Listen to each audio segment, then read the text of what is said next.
January 16, 1958. Off the remote rock of Trindade, roughly 1,200 kilometers east of Brazil's mainland, a Brazilian Navy hydrographic vessel recorded something that would be photographed, published, and debated for decades. The ship was the Almirante Saldanha. The man who held a camera that day was Almirante Baraúna, an official photographer employed aboard the ship. The images he produced, later printed in national magazines and archived by naval authorities, are the central, documented evidence in a case that remains unresolved. The images entered the public record almost immediately. Newspapers and the weekly magazine O Cruzeiro carried reproductions of Baraúna's photos and reported that the Almirante Saldanha's crew had observed and photographed an unidentified luminous object near Trindade Island. The Brazilian Navy, responsible for the vessel, logged the event in its operational records and retained the photographic negatives for further examination, according to contemporaneous press coverage and later researchers who accessed naval material.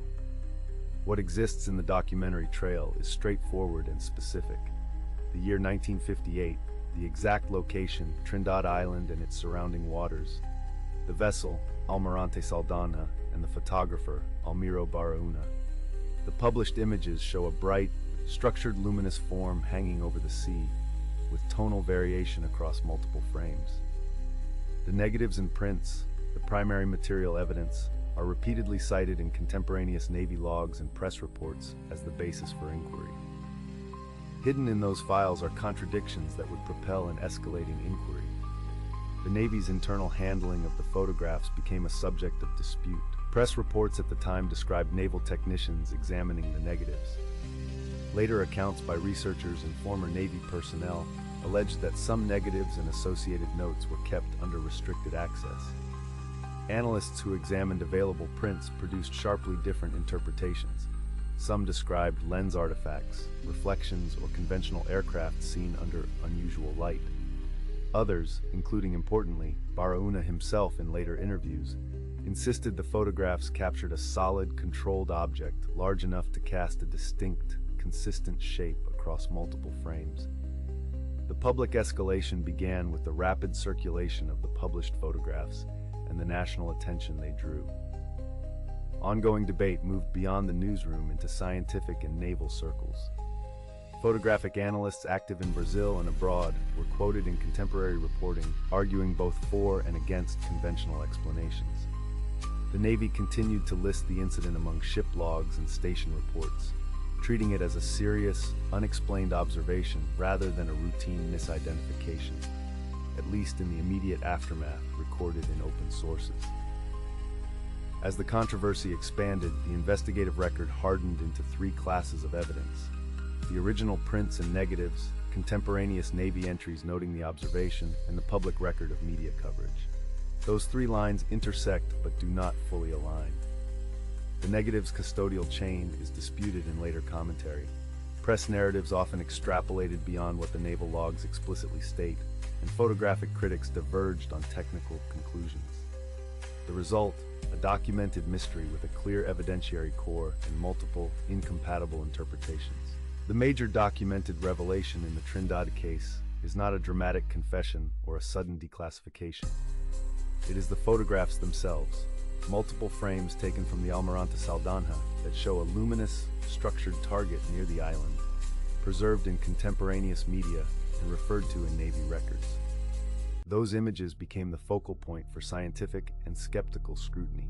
Analysts who inspected published prints alleged inconsistencies suggestive of reflection or double exposure.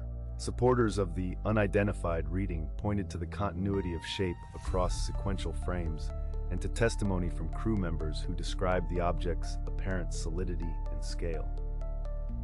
Yet the strongest documented contradiction is procedural, the uncertainty surrounding the negatives. Reports and testimony differ on where the original negatives ultimately resided and what formal conclusions, if any, the Navy drew. Official naval records that are publicly available document the observation. They do not, in the accessible record, present a final, unequivocal explanation. That absence of an authoritative technical report, not merely press speculation, is itself a piece of evidence, one that turns the photographs into a lingering question mark rather than a closed case. The implications radiate beyond a single ship and a single set of frames. First, the Trindade incident demonstrates how physical evidence, the photographic negatives taken on a naval vessel, can become the focal point for institutional ambiguity. When military custodianship, media dissemination, and technical analysis do not converge to a single resolution, public confidence erodes and speculation expands. Second, Trindade is an early example of an apparently official encounter that generated quality photographic material, predating the global proliferation of consumer cameras. That fact has shaped later debates about authenticity, analysis standards, and the role of armed services in investigating anomalous aerial phenomena. Third, the case exposes procedural weaknesses in mid-20th century handling of anomalous sightings. Inconsistent documentation, incomplete public reporting of investigative protocols, and divergent narratives among Navy personnel, journalists, and civilian analysts. Those procedural gaps have contemporary resonance. They are often cited as reasons why subsequent incidents have demanded more rigorous record-keeping, independent analysis, and transparency. What remains unresolved and thus crucial is documented and specific. The negatives that Baraúna shot are central. Where exactly are they now, and what objective chain of custody records can be produced? Did the Brazilian Navy ever complete a formal technical report with photographic analysis that met contemporary standards of forensic imaging? And if so, why has that report not been fully released to public archives? Are the accounts in naval logs consistent with onboard testimony recorded under oath? And if such testimony exists in preserved transcripts, why have they not been systematically published? These are not speculative queries. They are requests for verifiable documents that would either close the case or clarify why it remains open. In the decades since 1958, the photographs have been reprinted, reanalyzed, and refought in public debate. Skeptics assert conventional explanations. Proponents highlight the practical difficulties of reproducing the images with identified sources. The official record, insofar as it is publicly accessible, confirms an observation by a Navy ship and the existence of multiple photographs taken by a naval photographer. What it does not provide in the open archive is a definitive technical adjudication that reconciles all available material and testimony. The Trindade episode ends not with a tidy conclusion but with a demand, specific records still requested by researchers, a chain of custody for the original negatives not fully documented in public files, and an authoritative technical analysis, either released or confirmed as never performed. Those are the gaps that keep the images from being a settled historical footnote, and instead make them a living puzzle inside official archives and public memory.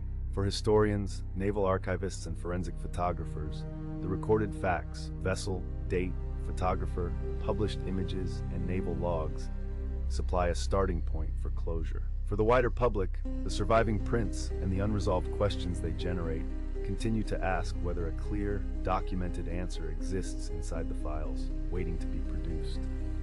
The Trindade photographs remain an invitation. Locate the negatives, clarify the Navy's internal conclusions, and either lay the mystery to rest or open a deeper inquiry into an event formally recorded but not finally explained. Until that documentary closure arrives, the sea around Trindade keeps its secret in the same ledger where the Navy logged an ordinary day that, on film, became anything but ordinary.